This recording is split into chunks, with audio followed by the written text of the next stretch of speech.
Alright, today we're going to be doing an install on ColorGard 2.0. Just launched a couple days ago, and we're going to show you guys the benefits versus the 1.0, and we're going to get into the install. You're going to set your 2 end clamps, and you're going to string line across and lay down all your clamps, get them all installed.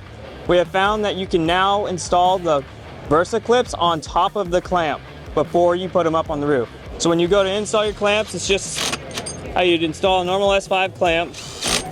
Alright, once all your clamps are in place, you can have all your Versa clips up on top. We have already pre-assembled our ColorGard extrusion with the splice in the middle. We have an internal splice now. There can be a Versa clip or a snow clip put directly over top of the splice now. There's no more field cutting. There's one cut for the entire system. To put it in, you're just going to come down here below, make sure all your Versa clips are pointed downward, and you're going to pop it in. That easy. It's up there, ready to be locked down. Now, what I like to do is I like to set all my snow clips up here so I can just go down the line with my T30 and install all my snow clips and all my Versa clips at the same time.